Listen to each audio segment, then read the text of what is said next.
Welcome to Maths Companion. In the last video, we have discussed problems on the section pairs. There was a homework. Let us discuss it now. From all two-digit numbers with either digit 1, 2 or 3, one number is chosen. What is the probability of both the digits being the same? What is the probability of the sum of the digits being 4? Here we have to take two-digit numbers with either digit 1, 2 or 3. That means tens digit can be 1, 2 or 3 and unit digit can also be 1, 2 or 3. Numbers with other digits are not taken. First of all, let us find total number of two-digit numbers with digits 1, 2 or 3. Tens digit can be any of these three digits 1, 2 or 3. In the same way, unit digit can also be any of these three digits 1, 2 or 3. Therefore, total number of two-digit numbers in which the digits are 1, 2 or 3 is equal to 3 into 3 or 9.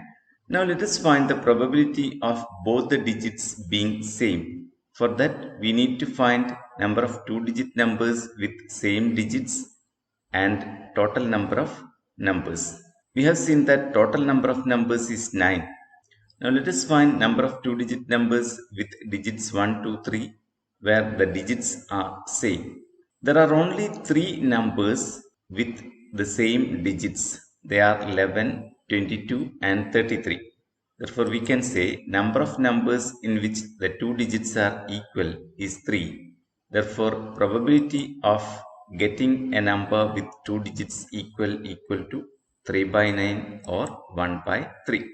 Now let us find the probability of the sum of the digits being 4.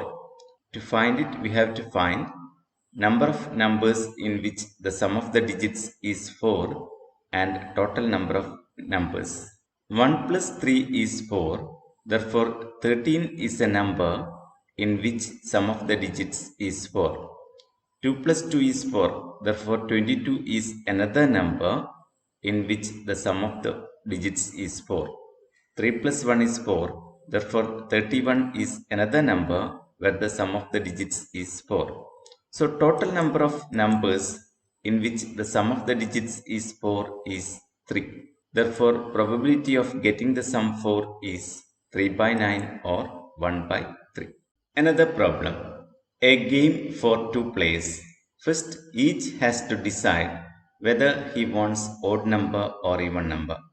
Then, both raises some fingers of one hand. If the sum is odd, the one who chooses odd at the beginning wins. If it is even, the one who chooses even wins. In this game, which is the better choice at the beginning, odd or even? Here, both the players raise some fingers of only one hand. When we take the numbers together, we get a pair of numbers. We have to find which is the better choice. For that, we have to determine whether the probability of getting an odd sum or even sum is more. For that, we have to find both these probabilities and compare. Let us find the probability of getting an even sum at first. The probability of getting an even sum is number of pairs in which the sum is even divided by total number of pairs. What is the total number of pairs here? Since the players can raise fingers of only one hand, the first number can be 1, 2, 3 or 5. Similarly, the second number can also be 1, 2, 3, 4 or 5. Therefore, total number of pairs is 5 into 5 or 25. Now we have to find number of pairs in which the sum is even. We have already seen that sum of two odd numbers is even, sum of two even numbers is also even, but sum of one odd number and one even number is odd. To find the number of pairs in which the sum is even, we have to find number of pairs in which both the numbers are even, and also we have to find number of pairs in which both the numbers are odd. Let us first find number of pairs in which both the numbers are even. The first number can be 1, 2, 3, 4 or 5. Among these 5 numbers, there are only 2 even numbers, 2 and 4. That means the first number can be even in 2 different ways. In the same way, the second number can also be even in 2 different ways. Therefore, number of pairs in which both the numbers are even is 2 into 2 or 4. Now let us find number of pairs in which both the numbers are odd. The first number can be odd in 3 different ways, 1, 3 or 5. Similarly, second number can also be odd in 3 different ways. Therefore, number of pairs in which both the numbers are odd is 3 into 3 or 9. In these 4 pairs, sum of the numbers is even because both the numbers are even. In these 9 pairs also, sum of the numbers is even because both the numbers are odd. Therefore, total number of pairs in which sum is even is 4 plus 9 or 13. Now the probability of getting an even sum is number of pairs in which sum is even divided by total number of pairs or 13 by 25. We have seen that total number of pairs is 25 and there are 13 pairs in which the sum is even. Therefore, in the remaining 12 pairs, the sum is odd. Therefore, probability of getting an odd sum is number of pairs in which sum is odd divided by total number of pairs or 12 by 25. Clearly, 13 by 25 is more than 12 by 25. That means probability of getting an even sum is more. Therefore, it is the better choice. Now let us discuss the next section, more pairs. Let us discuss a problem at first. 2 boxes, one containing 10 slits numbered 1 to 10 and the other 5 slits from 1 to 5. One slip is taken from each box. What is the probability of both being odd? What is the probability of both being even? What is the probability of one odd and the other even? Here, one slip is taken from each box. Then we get a pair of numbers. First of all, we have to find the probability of both being odd. For that, we have to find number of pairs in which both the numbers are odd and total number of pairs. The first box contains 10 numbers starting from 1 to 10 and the second box contains 5 numbers starting from 1 to 5. Therefore, total number of pairs equal to 10 into 5 or 50. Now we have to find number of pairs in which both the numbers are odd. In the first box there are numbers from 1 to 10. Among them 5 are odd. In the second box there are numbers from 1 to 5. Among them 3 are odd. Therefore, number of pairs in which both are odd is equal to 5 into 3 or 15. Therefore, probability of getting both numbers odd is number of pairs in which both are odd divided by total number of pairs or 15 by 50. 3 5s are 15, 10 5s are 50. Simplifying, we get 3 by 10. Now let us find the probability of getting both even. For that, let us find number of pairs in which both the numbers are even. In the first box, there are 5 even numbers and in the second box, there are only 2 even numbers. Therefore, number of pairs in which both are even is 5 into 2 or 10. Probability of getting both the numbers even is number of pairs in which both are even by total number of pairs or 10 by 50. Simplifying, we get 1 by 5.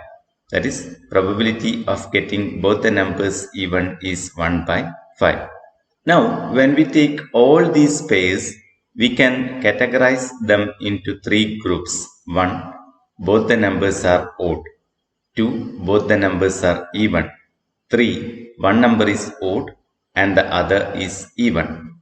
If you take any pair of numbers, it comes under any one of this category. Therefore, number of pairs in which both are odd plus number of pairs in which both are even plus number of pairs in which one is odd and the other is even is equal to total number of pairs or 50. Therefore, number of pairs in which one is odd and the other is even is total number of pairs minus number of pairs in which both are odd plus number of pairs in which both are even, or number of pairs in which one is odd and the other is even is 50 minus 15 plus 10. 50 is the total number of pairs, 15 is the number of pairs in which both the numbers are odd, 10 is the number of pairs in which both the numbers are even. Simplifying, we get 25. That is, there are 25 pairs in which one number is odd and the other is even. This includes number of pairs in which first number is odd and the second number is even, and number of pairs in which first number is even and the second number is odd. Therefore, probability of getting one number odd and the other even is 25 by 50 or 1 by 2. Another problem. There are 50 mangoes in a basket, 20 of which are unripe. Another basket contains 40 mangoes with 15 unripe.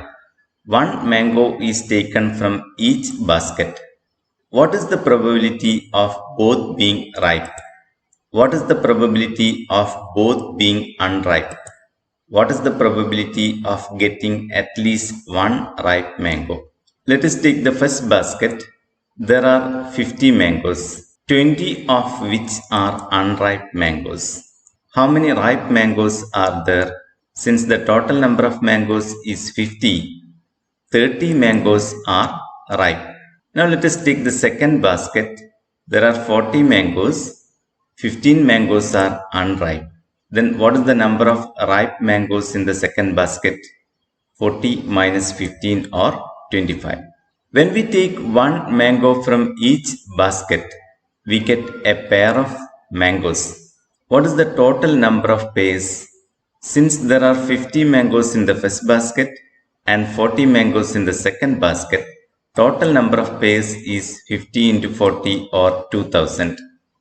Now let us find number of pairs in which both the mangoes are ripe. There are 30 ripe mangoes in the first basket and 25 ripe mangoes in the second basket. Therefore, number of pairs in which both the mangoes are ripe is 30 into 25 or 750.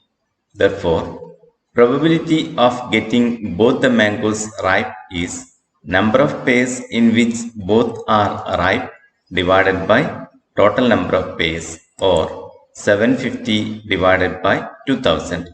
Zeros can be cancelled and 325 are 75, 825s are 200.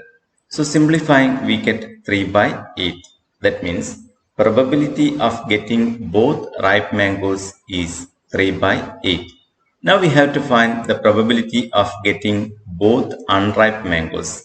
There are 20 unripe mangoes in the first basket and there are 15 unripe mangoes in the second basket. Therefore, number of pairs in which both are unripe is 20 into 15 or 300. Therefore, probability of getting both unripe is number of pairs in which both are unripe divided by total number of pairs, or 300 by 2000. Simplifying, we get 3 by 20.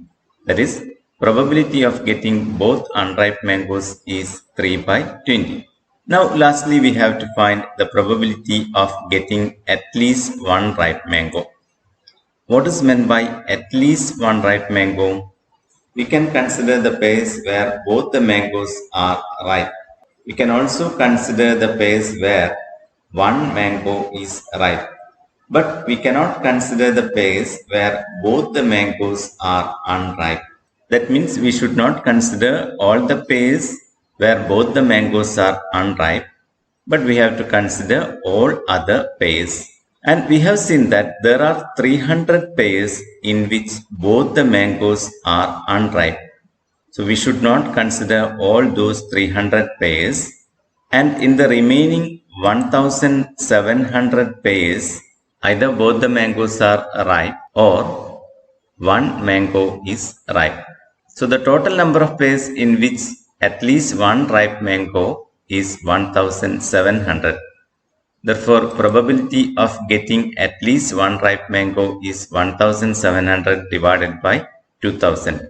Simplifying, we get 17 by 20. The next video we shall discuss the last part of this lesson. Till then, bye.